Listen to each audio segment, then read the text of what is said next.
Okay. Before we have our quiet time, let's all get on the same page.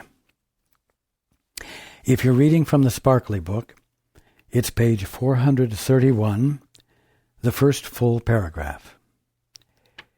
In the second edition, it's page 379, paragraph 6.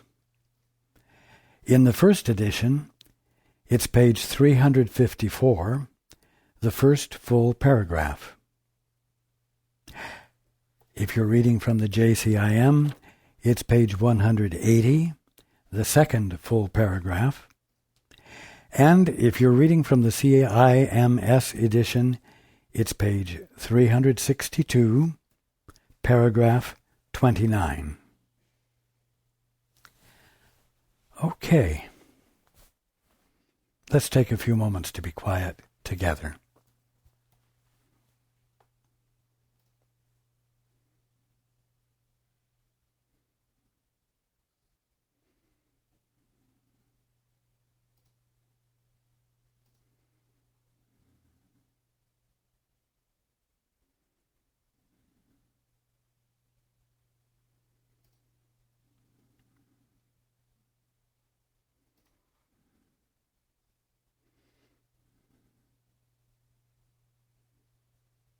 Good evening.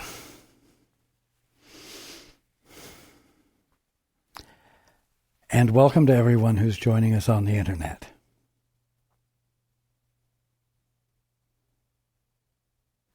We've talked about the fact that the meaning of the Christmas message is embodied in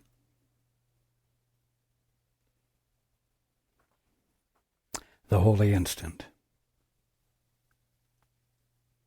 Now, what I want to make clear is that the meaning of Christmas is the leading edge of an event, the trailing edge of which is Easter.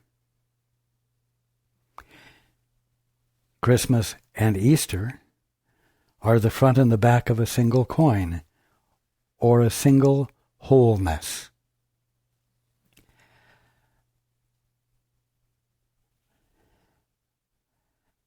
Easter, evidenced, is transformation, regeneration, and redemption. Ending an experience of mortality that, or the undoing of which, was Christmas. My gift to everyone was not a life for you to stand in awe of, but rather a life in which you found yourself, and in which you allowed yourself to be transformed, because you had justification for allowing the transformation and chose for it. You were not meant to stand back in awe of an event, a lifetime.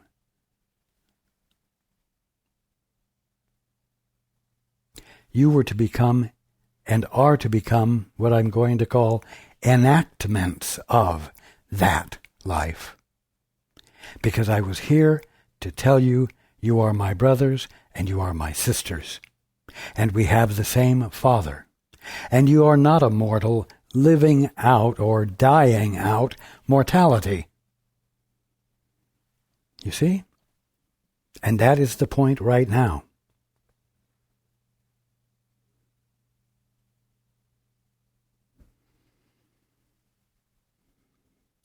Now, we read last week, each instant that we, you and I, spend together, especially directly within yourselves, each instant that we spend together will teach you that this goal is possible What goal is it referring to?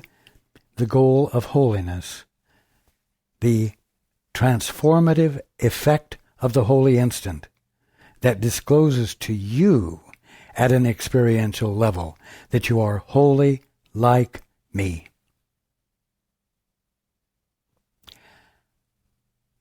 The belief that you are not is what has caused you to experience holiness and the kingdom of heaven as an experience of mortality, in which you are guilty and must be punished for being sourceless, at least absent of any divine source. You see? So each instant that we spend together will teach you that this goal, the experience of holiness, is possible. The experience of holiness, not the idea of holiness, not the thoughts about holiness, but the experience of holiness is possible. Each instant that we spend together will strengthen your desire to reach it. Every instant we don't spend together will not strengthen your desire to reach it, but will cause you to be distracted from it and caught up in a devotion to reaction, fear, and the attempt to overcome what will kill you. Simple. And in your desire lies its accomplishment. Why? Because, continuing, your desire is now in complete accord with all the powers of the Holy Spirit's will. You see? When you abandon attempting to be in charge of things yourself, when you abandon trying to direct the course of events, and you shut up, you become still, and you become curious. You bring your attention to wanting to know the truth. Then you are in complete accord with the Father's will. You're in complete accord with your holiness. You're in complete accord with the Holy Spirit, which is nothing more than your right mind, which has been held in trust while you dally with being an ego. No little faltering footsteps that you may take can separate your desire from His will and from His strength.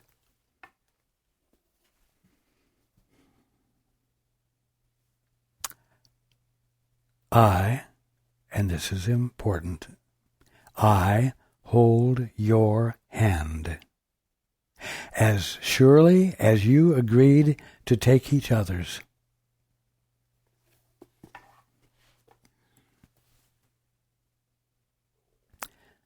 The holy relationship is you joining with another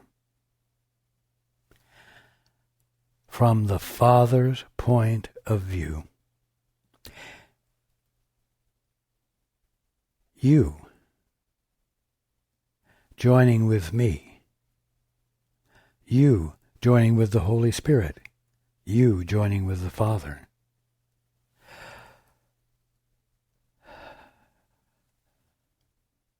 In other words, you're taking my hand, the Father's hand, the Holy Spirit's hand. Allows you to take your brother's hand in a truly meaningful, transformational, healing way that helps break the dream. The mutual ignorance that everybody is joined together in because they've said they would rather do everything themselves. They would rather say what everything meant. They would rather be independent and separate from their source, the Father. You will not separate. For I stand with you and walk with you in your advance to truth. And where we go, we carry God with us.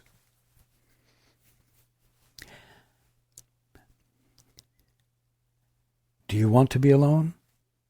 You're not. Do you want to be alone? You don't have to be. I am with you. And when you dare to let that be a fact in your conscious awareness, and you reach out to me and I answer you, you know you're not alone. And if you're not alone, and you are joined with the Holy Son of God, and the Holy Son of God that you're joined with is telling you that you are the Holy Son of God, or the Holy Daughter of God, you are not only in good company, you are in transformational company. That is significant. And that is enough for you to be willing to risk the chance that it's true. Because if you risk the chance that it's true, it certainly won't make things worse. You're already experiencing the human condition, mortality. What could get worse than that?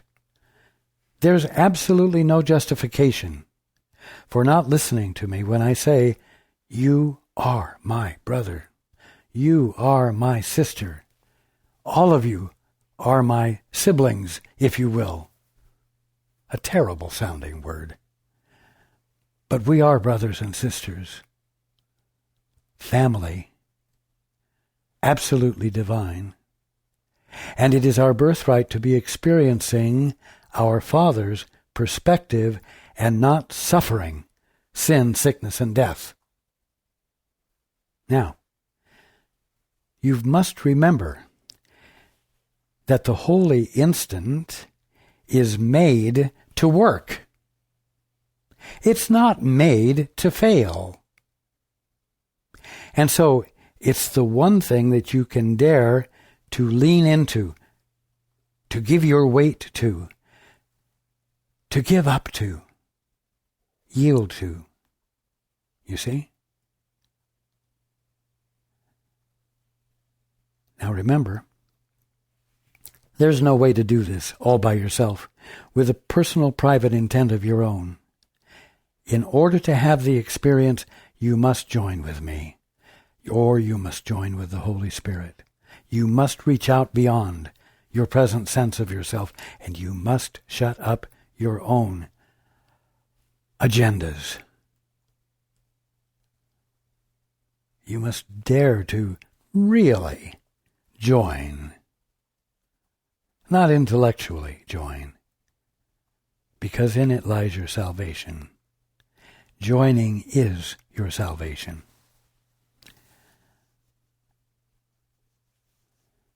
In your relationship, you have joined with me in your holy relationship that you're engaged in, where you've decided that you want to know the truth about the one you're in relationship with from the Father's perspective.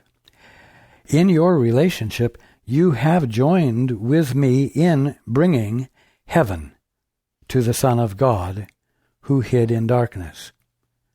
Now, it's happened sort of in two stages. You bring heaven to the Son of God who hid in darkness. You. When you say, Father, what is the truth here? When you say, Holy Spirit, what is the truth here? When you turn to me and say, what are you here to tell me? You are ceasing to hide in darkness. You are desiring to come where the light, where vision, where understanding can happen. Then, when that revelation occurs, when that conscious awareness of truth occurs, about what? About what you asked to know about your brother or sister, the one you're desiring to be in holy relationship with. When you ask for the light to be brought to you so you can give it to your sister or brother, and you give it, your sister or brother is also blessed. Both of you are blessed together. And that's the key. The key, like you put in a lock to unlock. You see? It takes two. It takes you and one whom you, more than anything else, desire to have a true experience of. A true experience provided to you by what? Your Father, the Holy Spirit, the Christ. You have been willing to bring the darkness to light, yours. And this willingness has given strength to everyone who would remain in darkness, you see. You're bringing your darkness to the light.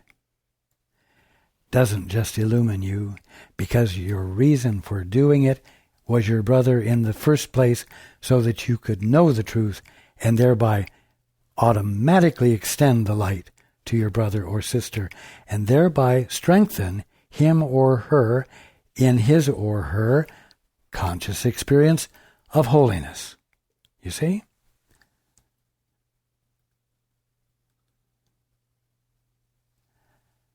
When you withdraw from the mutual agreements about the human condition and the state of being called mortality, when you withdraw from that, you weaken the mutual agreements that everyone else are involved in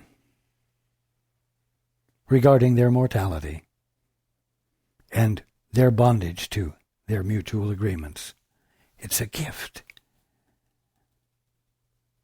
Those who would see will see. The gift you bring will be received by those who are willing to receive it. What does that mean? It means that those who are not willing to receive it will not receive it. So it's not up to you to determine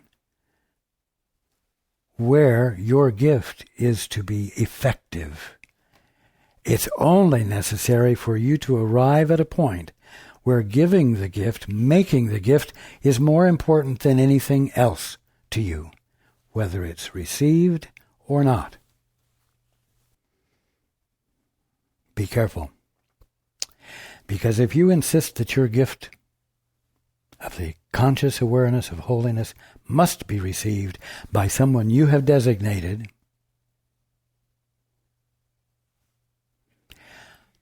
and it's not received because that one is still willfully engaged in being mortal, you are likely to be willing to abandon your intent to know the truth and block the influx of inspiration that reveals the truth to you, whether what you're seeing the truth about will accept it or recognize it or not.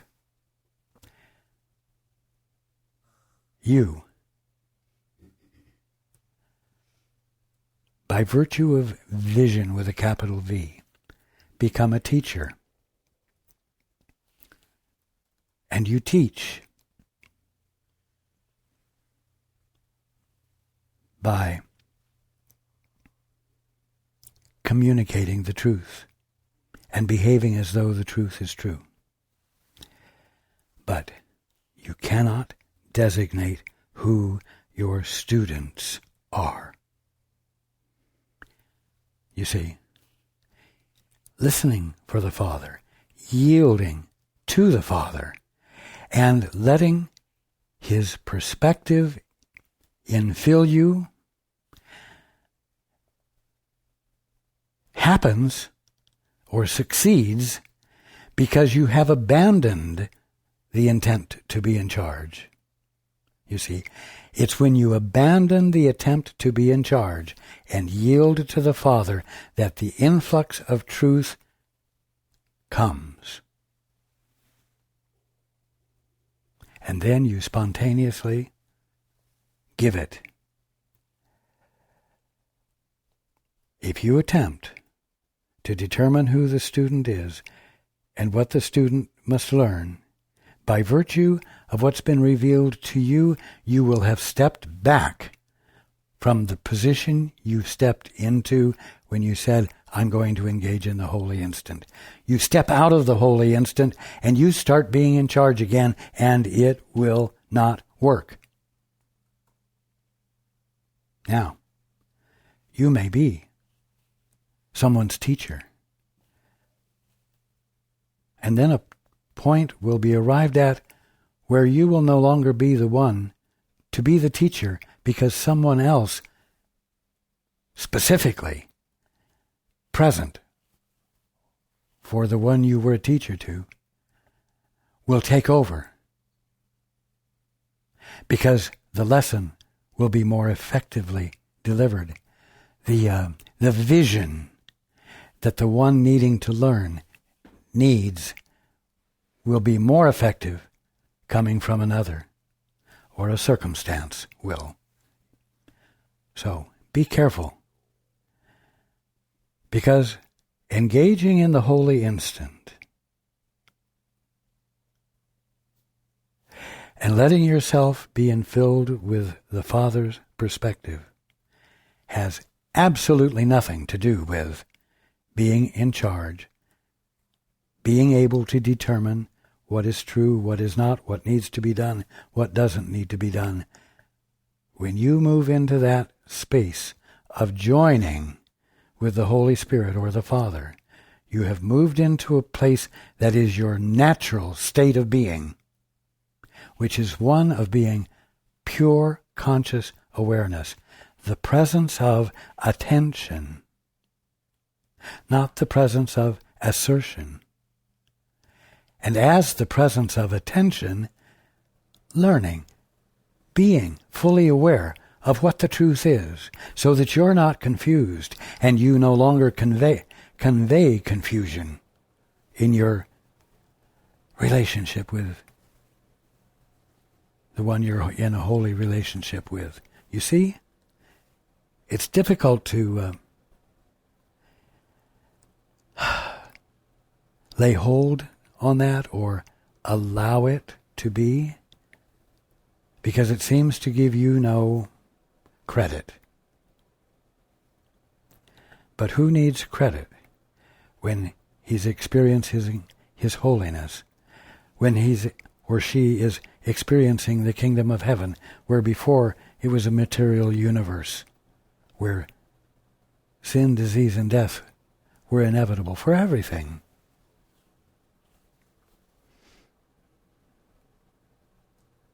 Those who would see, when you make the gift, will see, and they will join with me in carrying their light into the darkness, when the darkness of them in them is offered to the light and is removed forever.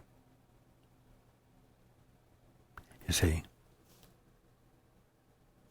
when the darkness in them is offered to the light, when the darkness in them is offered to the light by them, that's the part you can't do. But you can bring the light that illuminates and transforms the darkness. That's your job. That's your fulfillment. That's the meaning of your being. That's your part in the Christmas, Easter story, movement. My need for you, joined with me in the holy light of your relationship, your holy relationship, is your need for salvation. You see, here's the two sides of the coin again. My need for you is your need for salvation. Because together we constitute the undoing of illusion, and both of us are needed to participate together. And so we are together and always have been, but you have been convinced that you're just a mortal in a material universe.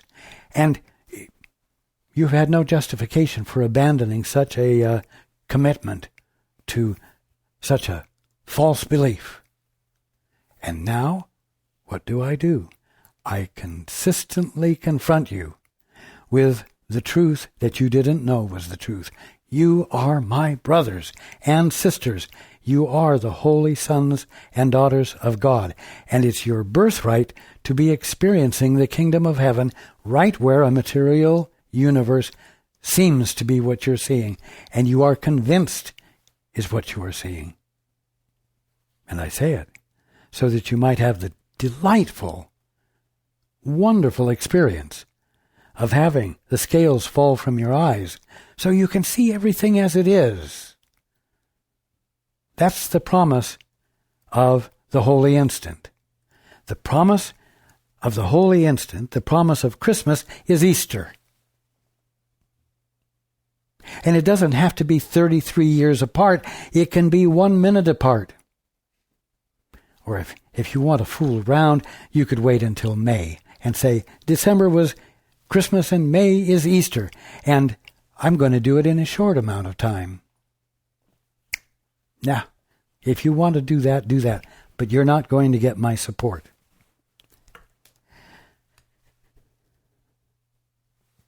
The reason for the holy instant, the meaning of Christmas, is Easter. Right now. And any moment you're willing to embrace it. Any minute you're willing not to have any other agenda.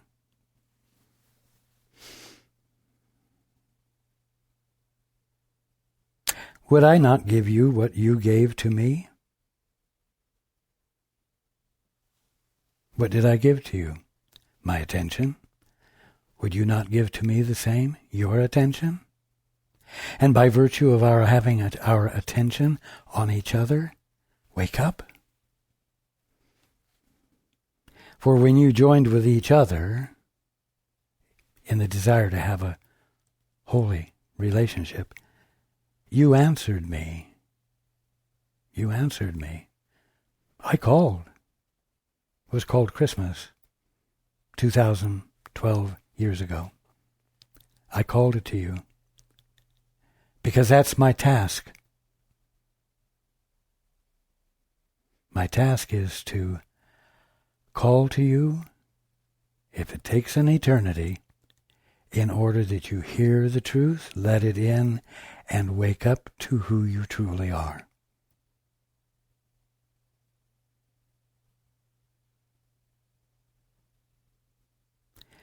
You who are now the bringers of salvation have the function of bringing light to darkness.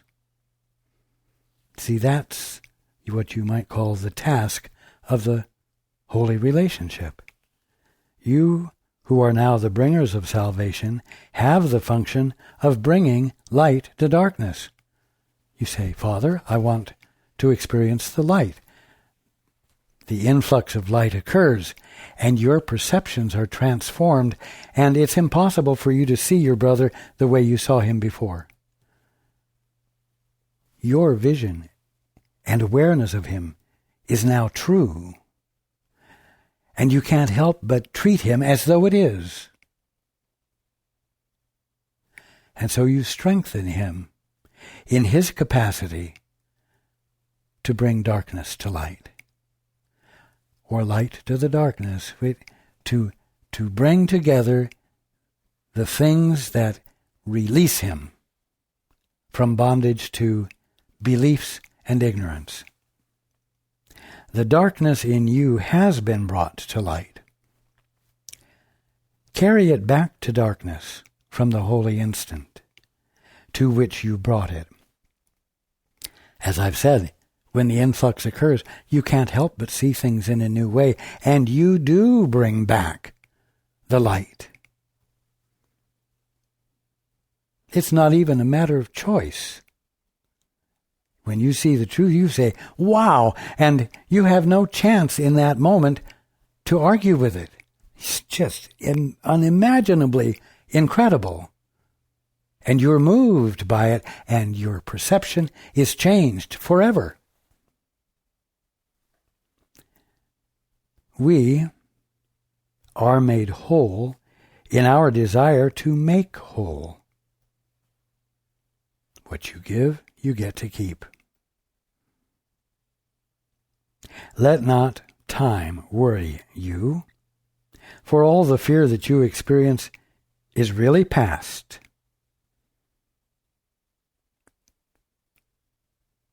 It's not present in the holy instant, in the midst of the influx of the conscious awareness of truth. It's not present to be experienced or dealt with. It's the past. It's never present in the now, in the holy instant.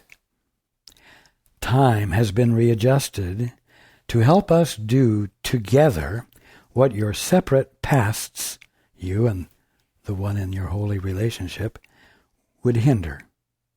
You have gone past fear, for no two minds can join in the desire for love without love's joining them.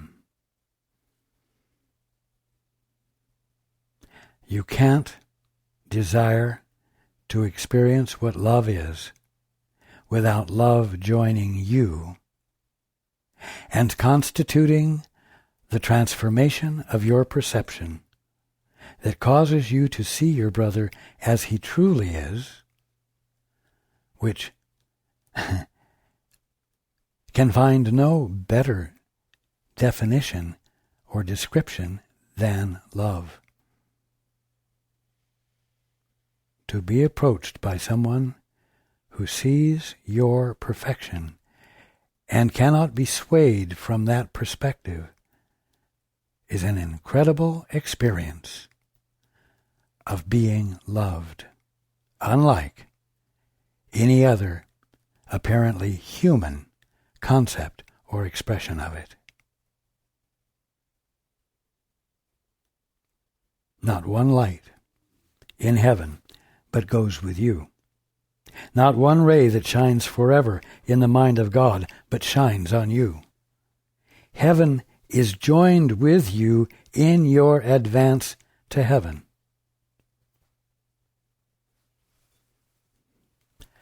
Sort of like the prodigal son. Once you start for a home, the father comes out to greet you before you've gotten very close.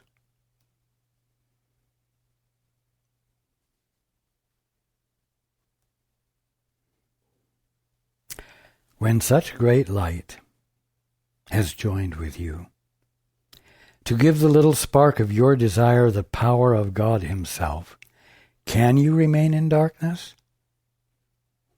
No. So, why doesn't it happen, you say?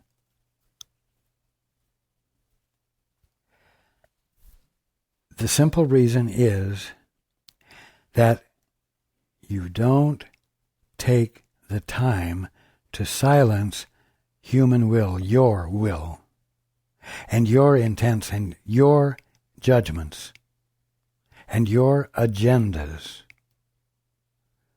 and your position as director of the play. And so you never truly become quiet enough, and you never arrive at a point where you wish to be silent enough so as not to interfere with the influx of the Father's perspective. You don't have to put forth great effort to make the influx occur. All you have to do is to neglect to want to experience anything else. In other words, arrive at a perfect space of silence. That's when human will is not functioning, will not register with you, and will not distract you from the influx of the Father's perspective that it is your birthright to be experiencing every single moment, because you are His holy Son, His holy daughter. My brothers and sisters, you are coming home together after a long and meaningless journey which you undertook apart and which led nowhere. You have found each other. In other words, you have found reason for turning to the Father, not to each other for fulfillment. You have found someone to justify, you each have found someone to justify your turning to the Father to ask what the truth is, so that you might share that with your partner in the holy relationship. You have found each other and will light each other's way. And from this light will the great rays extend back into darkness and forward unto God to shine away the past and your determined use of it in order to be in charge, and so make room for His eternal presence, in which everything is radiant in the light.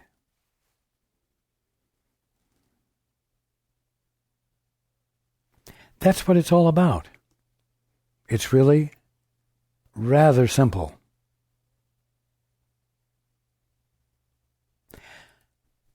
Learning to make it simple is what seems complicated. But it is always a matter of engaging in more and more neglect, less and less effort being put forth,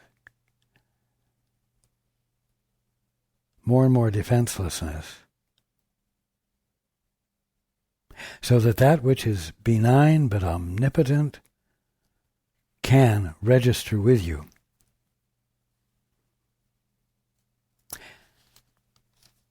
Now, we're at a new section in this chapter called The Little Willingness. This is the simplicity. This is the effortlessness. This is the answer which is so insulting to an aggravated ego. The holy instant is the result of your determination to be holy. When you ask, Father, what is the truth here? You're asking Him to tell you of the holiness of you and everything. When you don't know something and you ask to be enlightened, you are asking for one thing: to have your holiness disclosed to you and the holiness of everything else. You may not have thought about it. You may just think you're having a problem and you're asking for help with your problem. But your question has a more infinite context, thank God. The holy instant is the result of your determination to be holy. It is the answer. It's not the question that creates the answer so as to conform with your determinations as to how everything ought to work. It's the answer that you're not expecting. It's the answer that you're not in control of. It's the answer that is the gift of God to you that uncovers what you haven't seen and what you didn't know to look for. The desire and the willingness to let it come precedes its coming. You see, the desire and the willingness to let it come precedes its coming. It doesn't say that the desire and the willingness to let it be what you want it to be precedes its coming. Absolutely not. That blocks it. That's what you're already experiencing, and that's what you have to abandon. And that's what the little willingness is about. You prepare your minds for it only to the extent of recognizing that you want it above all else. What you value, you will have. What you desire will come to you. And if you desire to not have the truth, you will not have the truth. You will have the untruth, and you will have to cope with it, even though it's just plain old ignorance manipulating your perceptions of the kingdom of heaven. It is not necessary that you do more than wanted above all else. It is not necessary that you do more. Indeed, it is necessary that you realize that you cannot do more. That's the insulting part. But that's the blessing. Because when you abandon the desire to do more, then there is nothing present in you blocking the influx of revelation that reveals to you who you really are, what your brother is, and what the universe is. And that will not happen as long as you're attempting to do more than is required. When you are attempting to do that which introduces static, noise, confusion in the threshold of the influx of truth, thus obscuring it from you. Do not attempt to give the Holy Spirit what he does not ask. The Holy Spirit doesn't ask you to tell it what to do. The Holy Spirit doesn't ask you to tell it how the universe works. The Holy Spirit doesn't ask you to tell you how you can change your family members or the company you work for or the political system you're in or the international workings of commerce and trade and involvement as societies. The Holy Spirit doesn't ask for that. The only thing the Holy Spirit asks for is for you to shut up long enough for the Holy Spirit to speak and register with you, because there's enough silence. That is, if you've been willing to be inquisitive. That is, if you're willing to bring your attention there. If you are, you will be rewarded with your wish being fulfilled. Do not attempt to give the Holy Spirit what he does not ask, or you will add the ego unto him and confuse the two. That means it will confuse. You will be confused by the two that you're trying to make work together. And again, it will confuse and block the truth registering with you. He asks but little, the Holy Spirit, that which is nothing more than your right mind. He asks but little. It is he who adds the greatness and the might. He joins with you to make the holy instant far greater than you can understand. Now, if that's the truth, then stop bringing what you think your understanding is into the process. Be humble enough, and I'm going to say practical enough, to ask to know the truth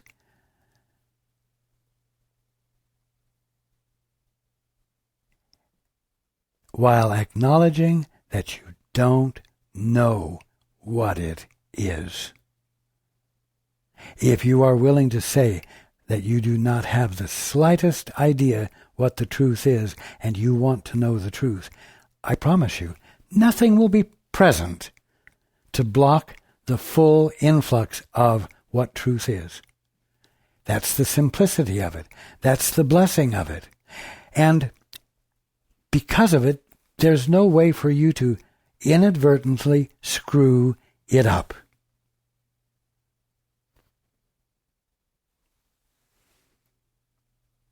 It is your realization that you need do so little that enables Him to give so much.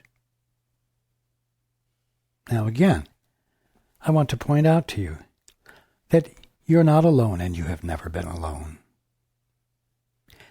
The Holy Spirit, of course, being nothing more than your right mind, held in trust while you dally with the ego, is, you're joined at the hip. You're joined at the being. There's no way for separation to actually have occurred. But also, the Father stands with you because you are His expression. And all of the brotherhood stands with you because we are family. They can't actually be broken apart. And so while you're engaged in all of this, you are supported by that which stands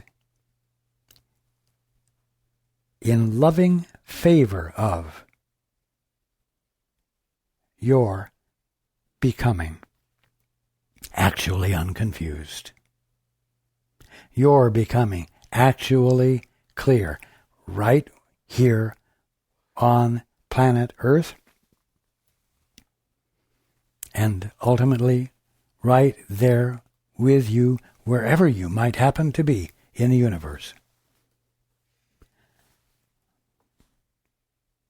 Trust not your good intentions. Your good intentions are coming from you privately and have arisen out of what you call your experience in the material world and universe as a mortal. That's where your good intentions have come from. An experience of something that I'm telling you doesn't actually exist because you're the Holy Son of God or daughter. Smack dab in the middle. I'm going to say smack dab in the middle of your Father's mind, where your experience of everything that He is being is available to you because you're not interfering with it in any way. Trust not your good intentions. They are not enough. But trust implicitly your willingness. What is willingness?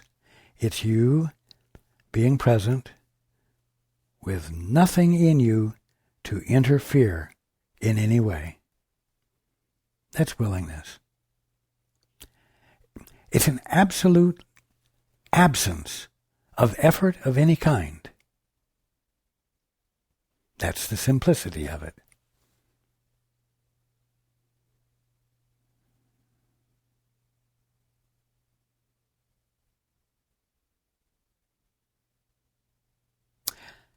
Again, trust not your good intentions. They are not enough. But trust implicitly your willingness. Whatever else may enter is irrelevant. It's going to be a distraction from your willingness, from the silence that you're willing to be in,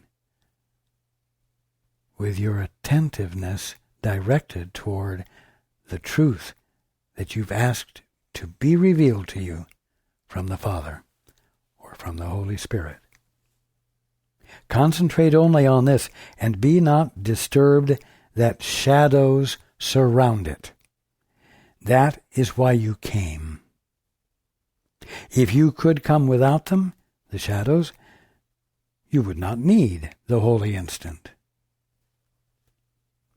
Come to it not in arrogance, assuming that you must achieve the state its coming brings with it. You see? Simplicity, the absolute absence of effort. The miracle of the holy instant lies in your willingness to what? Let it be what it is. Now you've got to become childlike. You've got to be willing to become curious to experience what you haven't experienced and what you don't think you know, so that the unknown inspires you with an invigorated involvement with life, because life has a capital L and isn't mortality or a material world and universe, but something far different, where sin, disease, and death are absent. Let it be what it is. And in your willingness for this lies also your acceptance of yourself as you were meant to be. Now, mind you, this all sounds wonderful, and I'm telling you that the holy instant is meant to work. And so this is inevitable if you'll do the one simple thing of silencing yourself. Silencing who you think you are. Silencing who you have become, who you have come to believe you are. And silencing the character and personality that you've developed based upon who you think you are. So that the gift that goes beyond everything, that reveals your holiness to you, may register with you, so that you might be in what you thought was a material world and universe as a mortal in a brand new way, where the kingdom of heaven that it is the only thing that confronts you, and your holiness is the quality of being and the actuality of being from which you be in the kingdom of heaven.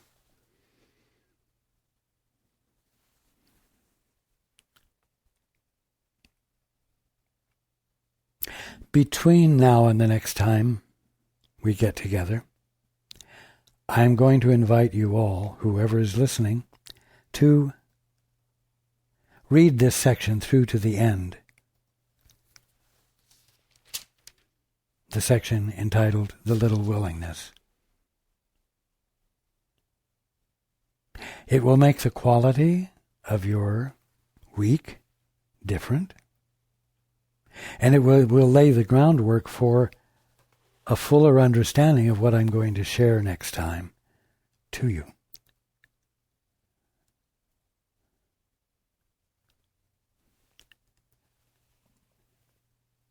The leading edge, Christmas. The trailing edge, Easter.